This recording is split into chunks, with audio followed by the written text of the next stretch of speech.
हो रही थी, बहुत सुहानी सुबह थी आज। और इस भरी दोपहर में इस संसद मार्ग पर बैठे भाई बहन देश की संसद को कुछ कहना चाहते हैं और ये अराजकता फैलाने वाली, ये हिंसा फैलाने वाली, अशांति फैलाने वाली भीड़ नहीं है, ये देश को बचाने वाली भीड़ है। ये भ्रष्टाचार को मिटाने वाली भीड़ है। ये लाखों करोड़ रुपए जो देश के गद्दारों ने विदेशों में जमा किया है, उस काले धन को लाने वाली भीड़ यहां पर जमा हुई है। ये भाड़े की भीड़ नहीं है, ये किसी मजहब और जाति कौम विशेष की भीड़ नहीं है।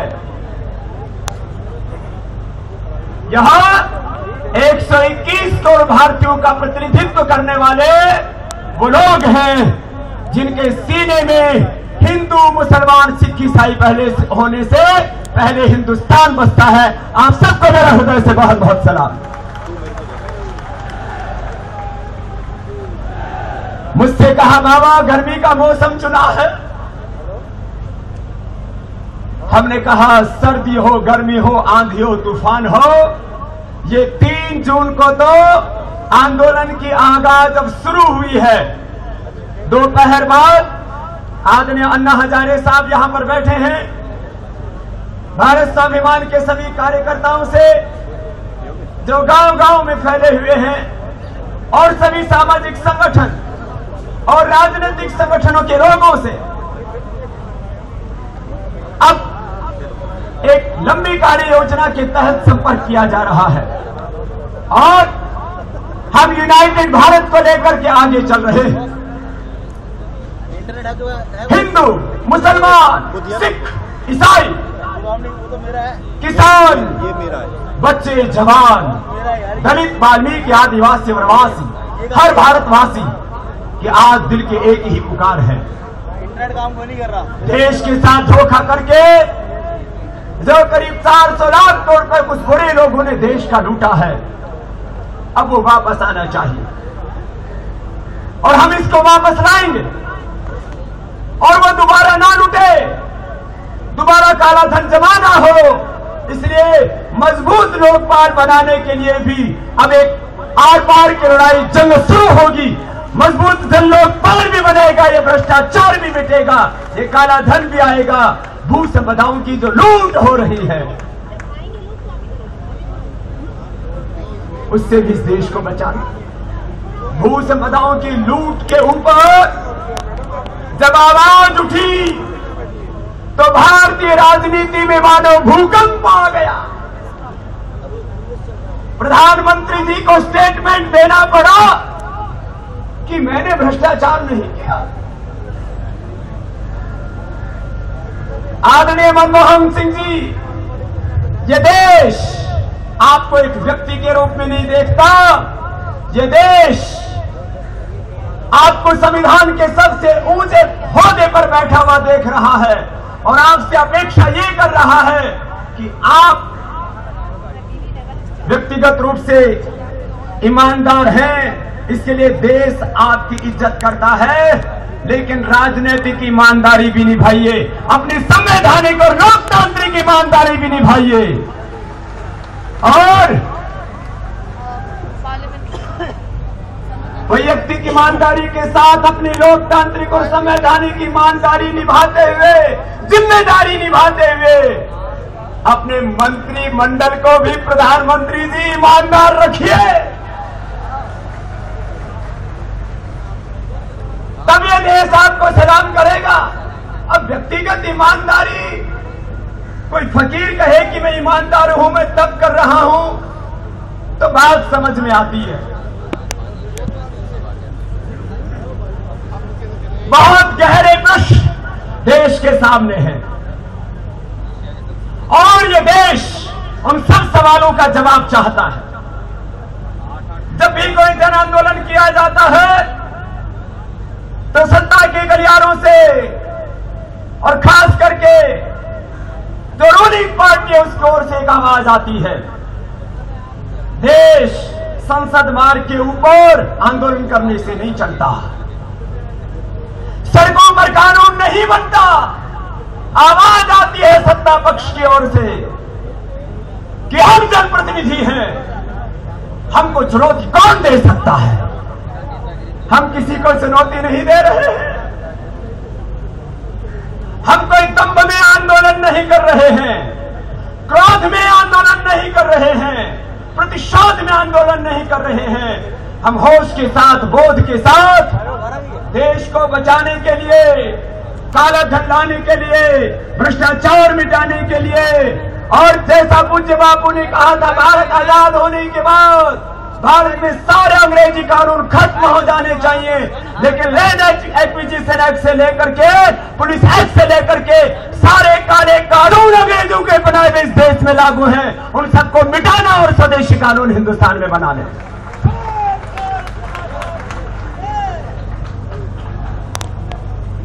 ये कहते हैं हम जनता के चुने हुए प्रतिनिधि हैं, हम सर्वोपरि हैं। हम कहते हैं देश का संविधान ये कहता है देश में जनता सर्वोपरि है। इसलिए अब हिंदुस्तान में जो जनता चाहेगी वो होगा। आज तो इसकी आगाज है, अब आगे 4 जून से क्या होगा ये शाम को 4 बजे आपको बताएंगे।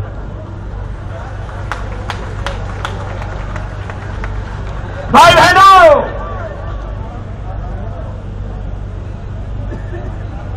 हम लोगों के भीतर ऐसा क्या हो गया कि सदा शांति मंत्र गाता ये हिंदुस्तान क्रांति मंत्र क्यों गाने लगा? वर्ल्ड हंगर रिपोर्ट ये कहती है कि एक दिन में करीब 20,000 लोग भूख से मरते हिंदुस्तान में। हमारे आदरणीय प्रधानमंत्री जी एक दिन मीडिया के सामने आते और एक स्टेटमेंट देकर के चले जाते हैं, hunger and malnutrition, this is national same for India, for us. कि भूख और कुपोषण राष्ट्रीय शर्म है, क्या इससे भूख दूर हो गई? इस देश के किसान आत्महत्या करते हैं, उनके खेतों को पानी और बिजली नहीं है, उनकी फसल का पूरा दाम उनको नहीं मिलता है। इस देश के बच्चे बेबस हैं, लाचार, उनके पास साथ पक्षपात होता है, बचपन में समान शिक्षा का अधिकार नहीं है। इस देश के करोड़ों हाथ बेरोजगार हैं। भारत के पास सबसे बड़ी वर्किंग फोर्स है। हम यदि अपनी वर्किंग फोर्स का इस्तेमाल करें तो चीन से ज्यादा निर्यात कर सकते हैं। इस देश में इतना उत्पादन कर सकते हैं कि विदेशी कंपनियां हिंदुस्तान यूनिलीवर से लेकर के जो मात्र 24 लाख रुपए देश में लेकर के आई थी, अब हर साल करीब 24,000 करोड़ रुपए की लूट करती है। कोलगेट को मिले जो 1.5 लाख रुपए हिंदुस्तान में लेकर के आई थी, आज 2,000 करोड़ रुपए से ज्यादा की लूट करती है। ये विदेशी कंपनियों के लूट का षड्यंत्र पहले राजनीतिक रूप से गुलाम बना के लूटते थे, आज आर्थिक रूप से देश को गुलाम बनाया जा रहा है। यदि हिंदुस्तान के जवानों को काम मिलता तो हिंदुस्तान में विदेशी कंपनियों के लूट का षड्यंत्र नहीं चलता। आज किसान लाचार हैं, बच्चे बेबस हैं, ये जवान बेरोजगार हैं। इस देश के वो गरीब, चाहे वो मुसलमान है चाहे वो दलित है, जो भूमिहीन है, साधनहीन है, पिछड़े हुए, जिनको आज आजादी के 65 वर्षों के बाद भी आर्थिक और सामाजिक न्याय नहीं मिल पाया है, वो टकटकी लगा करके देख रहे हैं कोई तो हमारा उद्धार करेगा। सत्ताओं से धोखा मिला, विश्वासघात मिला। जब आदरणीय अन्ना हजारे साहब खड़े होते हैं, जब बाबा रामदेव खड़े होते हैं, और आप जैसे करोड़ों देशभक्त लोग अपने हाथों में तिरंगा लेकर के खड़े होते हैं और भारत माता की जय, इंकलाब जिंदाबाद और हिंदुस्तान की जय बोलते हैं, तो लोगों को अपेक्षा जागती है। और एक खास बात मैं कह भी देना चाहता हूं, लोगों के दिलों में रह रह करके एक प्रश्न आता है कि अब क्या होगा। अब तो रामलीला मैदान में हमने रावण लीला भी देख ली, जन लोकपाल का आंदोलन भी देख लिया, लेकिन न जन लोकपाल बना न काला धन आया। अब कहां जाएगा देश, कैसे बचेगा देश? क्योंकि देश मात्र राजनीतिक पार्टियों का ही नहीं है, यह देश मात्र केंद्र सरकार का नहीं, यह देश हम 121 करोड़ हिंदुस्तानियों का है और हम सब मिलकर के इसको बचाएंगे। मेरे साथ बोलेंगे भारत माता की इंकलाब, हिंदुस्तान, ये जोश, ये जुनून केवल इस संसद मार्ग पर ही नहीं, ये पूरे हिंदुस्तान में मैंने देखा है। हर रोज 1-2 लाख लोगों की सभाएं, और जैसे भाई हरिओम पवार जी कह रहे थे 11 लाख किलोमीटर की लगभग यात्रा, 11,000 के करीब सभाएं, शिविर, 11 करोड़ लोगों की उसमें सीधी भागीदारी देख करके मुझे भारत का भविष्य सुरक्षित दिखाई देता। मैंने कहा आज शाम को अगला प्रसंग आपके बीच में रखूंगा। अभी तो मैं इतना ही कहना चाहूंगा कि आज हमारे सब मीडिया के भाई भी इस बात को प्रामाणिकता के साथ रखें, इसके ऊपर पूरे देश में बहस चलाएं। ये काला धन किन का है, ये काला धन कितना है, ये काला धन कहां का जमा है, इसके अड्डे क्या क्या है, ये काला धन वापस कैसे आएगा और वापस आने के बाद हिंदुस्तान को क्या मिलेगा? इसके ऊपर आज दिन भर बहस चलाइए। इसके ऊपर जो एक्सपर्ट हैं उन सब की राय लीजिए, ये भी अपनाइए और ये बताइए कि आखिर ये काला धन आएगा तो क्या क्या होगा। काले धन के ऊपर प्रामाणिकता से अध्ययन करने वाले हमारे प्रोफेसर अरुण कुमार जी का भी मैं धन्यवाद करता हूं। मैंने उनको आमंत्रित किया कि आप भी आइए, क्योंकि जंग साझी है, हम सब की है। वो आए। मैंने कहा प्रोफेसर साहब आपका क्या कहना है? कई घंटे की लंबी मुलाकात के बाद उन्होंने भी मुझसे कहा पूरी दुनिया में काले धन के बारे में एक बहुत प्रामाणिक और व्यक्ति है भाई देवकर जी, जो इंटरनेशनल फाइनेंशियल के एक प्रसिद्ध अर्थशास्त्री है, इकोनॉमिस्ट है। और योग शास्त्र के साथ साथ मैंने पिछले कई वर्षों से अर्थशास्त्र का प्रामाणिकता से अध्ययन किया। मैं कुछ बातें आपको निचोड़ रूप में कह रहा हूं। ये काले धन का मुद्दा सामान्य मुद्दा नहीं है। जन लोकपाल बनाने से क्यों डरते हैं सत्ताओं में बैठे लोग? क्योंकि उनको लगता है जन लोकपाल बना दिया हमने तो कल को हमारा क्या होगा, कहीं जेल में तो नहीं चले जाएगा, इसलिए डरते हैं। अन्ना हजारे साहब क्या करें? याद रखो यही वो जगह है 14 नवंबर की जहां से पहली सार्वजनिक सभा आदरणीय अन्ना हजारे साहब और उनकी टीम के सब भाई यहाँ पर बैठे, बहन बैठे यहाँ पर, और यही भारत स्वाभिमान के कार्यकर्ता। अब दोबारा से वही मिलन और दोबारा से वही जंग शुरू हो रही है। और उस जंग लोकपाल के अभियान में आदरणीय अन्ना हजारे साहब, चाहे पूज्य श्री रविशंकर जी, मैंने उनको भी आमंत्रित किया था, लेकिन क्योंकि अभी अभी वो विदेश से आए, सुलझा लो। उन्होंने कहा बाबा जी हम आपके 2 मिनट लगे, प्रॉब्लम सॉल्व हो जाएगी, सुलझा लो। और दूसरा प्रसंग में बात में रखूंगा आदरणीय अन्ना हजारे साहब, श्री रविशंकर जी, हमने खुद और जितने भी देश के लोग इस भ्रष्टाचार से त्रस्त और ग्रस्त भारत को, जो भारत कभी सदाचार में सबसे ऊंचा हुआ करता था, वो भ्रष्टाचार में आकंठ डूबा, इसको बचाने के लिए प्रतिबद्ध थे। उन सब ने यही से आवाज दी थी। अब ये आवाज बहुत दूर जा चुकी है और परिणाम आने वाला है। मैं इस बात को यूं कहना चाहता हूं कि जब नेता भ्रष्टाचारी नहीं है तो मजबूत लोकपाल बिल बनाने से आपत्ति क्यों नहीं? मैं आप सबसे पूछता हूं, यदि मजबूत लोकपाल, मजबूत जन लोकपाल बनाया जाता है तो जितने भी यहाँ पर हजारों भाई बहन बैठे हैं, आपको कोई आपत्ति है? क्यों नहीं है? क्योंकि हमने कुछ गलत नहीं किया, हमें आपत्ति नहीं। जब उनको कुछ नहीं मिलता तो बोले बाबा जी के साथ ना जो लोग रहते हैं उनके ऊपर केस लगाओ, बाबा जी को जहां से ताकत मिलती है उनको रौंद दो, कुचल दो। जो अन्ना जी के साथ लोग रहते हैं ये बैठे हैं सब यहाँ, और इनको कुचलो, इनको बदनाम करो। पूरे देश ने देखा आदरणीय अन्ना हजारे साहब के साथ रहने वाले हमारे उन देशभक्त पराक्रमी भाई बहनों को खूब सताया गया, खूब अपमान करने की कोशिश की गई, खूब षड्यंत्र किए गए, और सत्याचार्य बालकृष्ण जी सहित पूरे भारत स्वाभिमान के साथ जुड़े हजारों लोगों को खूब सताया गया शासन की ओर से।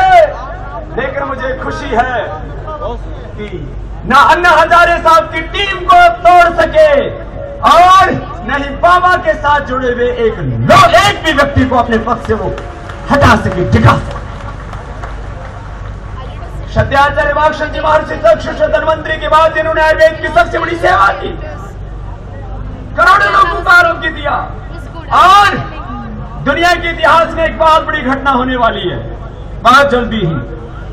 महर्षि चक्षुष धन्वंतरी के बाद जो करीब मुश्किल से 500-700 जड़ी बूटियों के बारे में वर्णन मिला करता था, अब 5000 से ज्यादा जड़ी बूटियों के बारे में विश्व भेषज संहिता वर्ल्ड हर्बल इंसाइक्लोपीडिया सत्याचार्य श्री लाने वाले। एक बार जोरदार अभिनंदन सत्याचार्य श्री का, उनके तप के लिए, उनके पुरुषार्थ के लिए।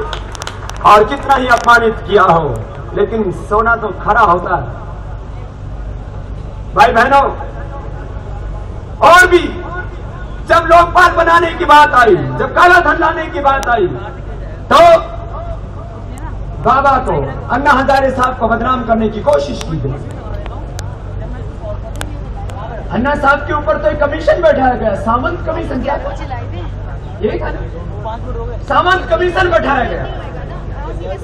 जिन्होंने लाखों करोड़ रुपए लूट लिए, वो सत्ताओं के सिंहासन पर बैठे लोगों को चोर नजर नहीं आते।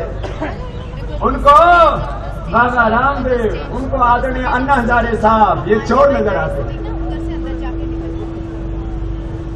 भाई बहनों, बहुत कोशिश की गई। हमारे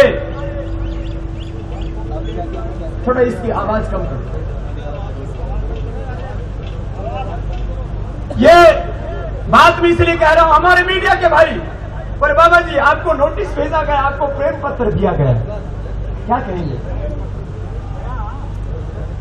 मुझे सरकार के एक विश्वस्त सूत्र से पता लगा है, बोले बाबा जी आपने 400 लाख करोड़ रुपए काले धन की बात की है ना, तो सरकार भी आपको 400 करोड़ रुपए के नोटिस भेजेगी।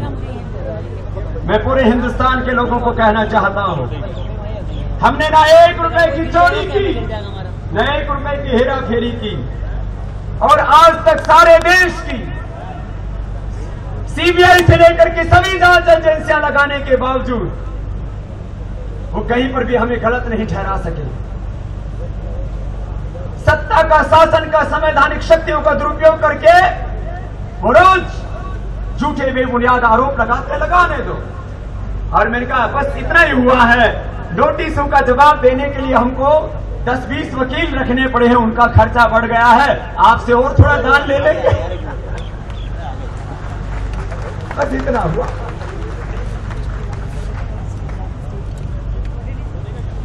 एक बहुत बड़े नेता बोलते हैं बाबा तेरा पतंजलि योग पीठ का क्या होगा?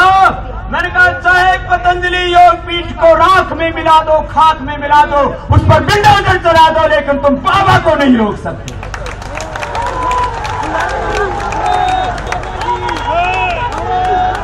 अरे करोड़ों लोग हमारी ताकत है, तुम एक पतंजलि योग पीठ के ऊपर बुलडोजर चलवाओगे, हम 500 जिलों में 500 पतंजलि योग पीठ खड़ा कर देंगे। कहां कहां तक बुलडोजर?